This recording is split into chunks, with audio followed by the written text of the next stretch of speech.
তানিশা এবং নাজিমকে নিয়ে এসে তাদেরকে সাজানোর পর তানিশাকে সাজানোর পর তারপর আপনি বলেছেন আপনি তাকে চিনতেনই না, না জেনেই আপনি তাকে নিয়ে আসছেন আসলে সাজাতে।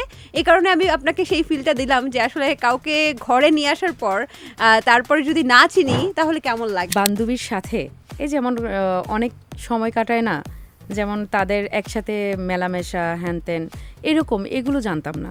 আমি জানতাম এই মেয়েটাকে বান্ধবী জামাইকে বিয়ে করছে, কিন্তু একটা বাসায় কিভাবে বিয়ে করছে মানে এগুলো আমি জানতাম না। আমি তো প্রায় দেখি আপনি ভিডিওর সামনে এসে কাউ কাউ কাউ কাউ করতে থাকেন, ঝগড়া করেন, আবার ভ্যা করে খেতে দেন। আপনি বুঝে নেই এখন, হয়তো আমি আপনাকে বুঝাইতে পারত। একদমই একদমই, মানে আমি আসলে বুঝতে পারতেছি না যে বান্ধবী বিয়ে করছে সেইটা জানতাম, কিন্তু সেই কিভাবে কাহিনীটা বিয়ে জানতাম করছে সেটা জানতাম না। না। কবুল বলছে কাজে এসে বিয়ে পড়ায় দিছে, এইটাই তো ঘটনা। তাদের কিছু স্টোরি আছে না, তাদের যেমন স্টোরি আছে যে পরকিয়া করেছে, এটা জানতেন না? না, না। পরকিয়া না করলে বান্ধবী জামাইকে বিয়ে করলো কিভাবে? এটা তো কমন সেন্সের ব্যাপার। আপনার কি সেটাও নাই নাকি? তাকে নিয়ে কাজ করার পর কিছু ভিডিও আপলোড করি, ভিডিওতে কিছু স্ট্যাটাস আর হচ্ছে লাইভে আমার কিছু একটা কথার কারণে হ্যাঁ, আপনি বলেছেন আপনার জামাইয়ের সাথে বিয়ে দিতে চান এবং আপনার সতীন বানাতে চান। হ্যাঁ, এই এটা কি কথা আসলে করবেন নাকি? তার করেন মানে- না প্লিজ, আপনার জামাইটা অনেক সুন্দর। সতীন নিয়ে আইসেন না। আমি আচ্ছা, যদিও তারপর? করতে চাই, কিন্তু করতে আমার চান? জাগো এফএম এর অ্যাপ এখন পাওয়া যাচ্ছে অ্যাপ স্টোর এবং প্লে স্টোরে। আপনাকে আমি দেখেছি সোশ্যাল মিডিয়াতে প্রায়ই, এবং সোশ্যাল মিডিয়ায় অনেকে বলে আপনি নাকি ঝগড়াটে পাগলাটে। Is it true? মানে আপনি কি পাশের বাড়ির ঝগড়াটে মহিলাদের মতো ঝগড়া করেন? এরকম কোনো ভিডিও তো আমি করি নাই, ঝগড়া কি মানে- বলেন? হ্যাঁ, আমি তো প্রায়ই দেখি আপনি ভিডিওর সামনে এসে কাউ কাউ কাউ কাউ করতে থাকেন, ঝগড়া করেন, আবার ভ্যা করে কেঁদে দেন, কান্নাকাটি করেন। আমার কিছু মনে পড়ছে না? আমি আপনাকে দেখাবো কয়টা? হ্যাঁ আচ্ছা শিওর। ঠিক আছে, আমি তাহলে after the show- ঝগড়াটা আফটার দ্য শো আমি আপনাকে দেখাবো, নো প্রবলেম। আচ্ছা কি হয়েছে বলেন তো? আপনি একটা মেয়েকে নাকি আপনার বিউটি পার্লারে কুমিল্লাতে নিয়ে সে ইচ্ছে মতো তারপরে তার সম্পর্কে উল্টা পাল্টা বলে একেবারে শেষ করে দিয়েছেন। তানিশা নামে একটা মেয়ে, তার সাথে কি হয়েছে আপনার? তার সাথে হয়েছে বলতে, আপনি তো একদম লাস্টে চলে গেছেন, আপনাকে তো ফার্স্টে আসতে হবে, তাই না? ফার্স্টে আসতে হবে। আচ্ছা। হ্যাঁ, হুম, হুম। সেটা হচ্ছে যখন আমি তানিশাকে নিয়ে কাজ করি, এটা আমার একটা প্রফেশন, সেক্ষেত্রে তাকে আমার ডাকা। তারপর তাকে নিয়ে কাজ করার পর কিছু ভিডিও আপলোড করি, ভিডিওতে কিছু স্ট্যাটাস আর হচ্ছে লাইভে আমার কিছু একটা কথার কারণে হ্যাঁ, then- আপনি বলেছেন আপনার জামাইয়ের সাথে বিয়ে দিতে চান এবং আপনার সতীন বানাতে চান। হ্যাঁ, এই এটা কি কথা আসলে করবেন নাকি? না, এটা আসলে হয় না মজা করে বলা, তার করেন মানে না প্লিজ, আপনার জামাইটা অনেক সুন্দর। সতীন নিয়ে আইসেন না। আমি আচ্ছা, যদিও তারপর? করতে চাই, কিন্তু করতে আমার চান?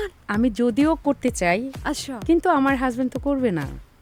এত এত বিশ্বাস? confidence। এত কনফিডেন্ট আপনার? আচ্ছা ঠিক আছে, তারপর কি হলো? ওই মেয়েটাকে আপনি ডেকেছিলেন নাকি সেই না আপনাকে না, বলেছে? তাকে আমি ফার্স্ট টাইম আমি নক করি। আচ্ছা আচ্ছা। হ্যাঁ, তাকে আমিই ডেকেছিলাম। তারপর আমি বলবো সবটা, আমি বলবো। না আপনি তো বলেন, আচ্ছা, সমস্যা কি? তাকে আমি ডেকেছিলাম।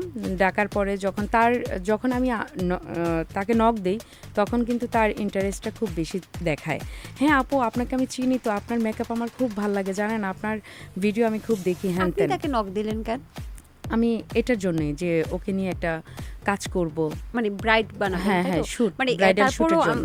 নক দেওয়ার তো একটা রিজন থাকে যে ওর কি ফেস ভ্যালু ভালো বা কি হ্যাঁ, ওকে? তখন আমার কাছে আমি তেমন একটা আমার ব্যস্ততার কারণে আমি তেমন একটা অন্যদের ভিডিও বা ব্লগ আমি কখনোই দেখি না। আমাকে বলতে পারবে না, মানে কেউ কারো সম্পর্কে হ্যাঁ চেহারা চিনি, কিন্তু সে কি করে হয়তো একটু ধারণা পাই এরকম যে হ্যাঁ ও আচ্ছা এই কাহিনী এটা, কিন্তু একটা ফুল ব্লগ আমি কারো কখনোই দেখি না, কারণ আমার অনেক দিক থেকে অনেক সাইড আমার ম্যানেজ করতে হয়, সো আমার ওইরকম টাইমও থাকে না। তো আমি যখন পরপর দেখছিলাম যে মেয়েটার ফেস মানে সব কিছুতে সামনে আসে, দেন আমার চিন্তাভাবনা ছিল ওকে নিয়ে কাজ করি। ওকে শুধু আমি নক করি নাই, আমি ফার্স্টে নক করেছিলাম ওর যেই কি বলে মিম নামে যে মেয়েটা, আমি কিন্তু তাকে নক করেছিলাম। মানে ওর সতীনকে? ওর সতীন, এখন তো সতীন না, মানে কি এখন তো ওদের সেপারেশন হয়ে গেছে। সেপারেশনের পরে কি আর সতীন থাকে? সেপারেশনের পরেও সতীন থাকে যদি ডিভোর্স না হয়? হ্যাঁ, ডিভোর্স তো হয়ে গেছে, হয়ে তাই না? গেছে, আমি হ্যাঁ। জানি না। আচ্ছা, এনিওয়েজ, তারপর নক দেওয়ার পরে ওই আমি এটাও জানতাম না তাদের রিয়েল আইডি বা ফেসবুকে মানে তাদের রিয়েল আপনি আইডি। তাকে নিয়ে আসছেন, আপনি জানেন না যে সে কি কারণে ভাইরাল সোশ্যাল না না, মিডিয়াতে? এটা জানতাম যে তাদের দুইটা মেয়ের বান্ধবী, মানে বান্ধবী জামাইকে বিয়ে করছে, এটা জানতাম, এই মানে কাহিনীটা বিয়ে জানতাম। করে কি তারা সুখে আছে এটা জানতেন?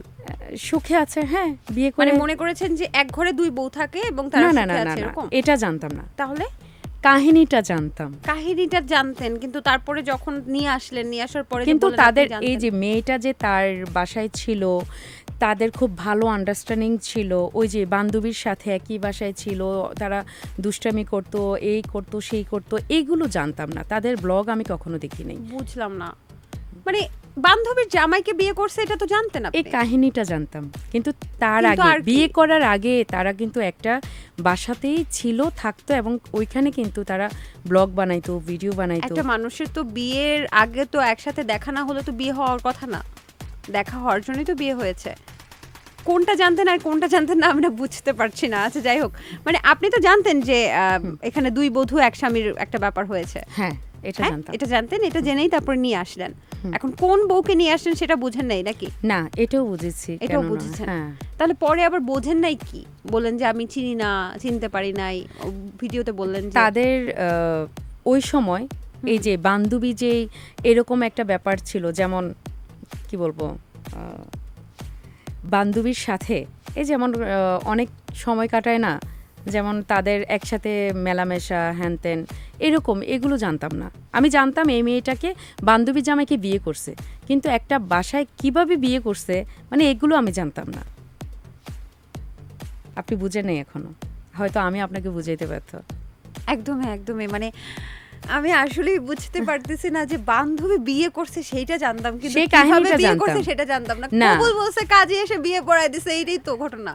তাদের কিছু স্টোরি আছে না, তাদের যেমন স্টোরি আছে যে পরকিয়া করেছে, এটা জানতেন না, না? না। পরকিয়া না করলে বান্ধবী জামাইকে বিয়ে করলো কিভাবে? এটা তো কমন সেন্সের ব্যাপার। আপনার কি সেটাও নাই নাকি?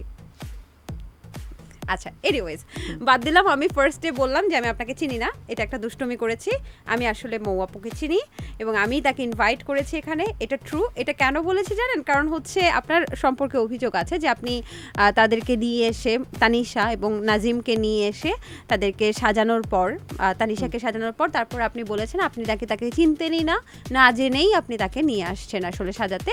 এই কারণে আমি আপনাকে সেই ফিলটা দিলাম যে আসলে কাউকে ঘরে নিয়ে আসার পর তারপরে যদি না চিনি তাহলে কেমন লাগে, আসলে সেটা আসলে মানে সেই ব্যাপারটাই আসলে বোঝানোর চেষ্টা করলাম।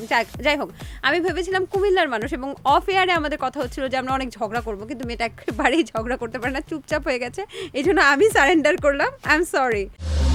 জাগো এফএম এর অ্যাপ এখন পাওয়া যাচ্ছে অ্যাপ স্টোর এবং প্লে স্টোরে।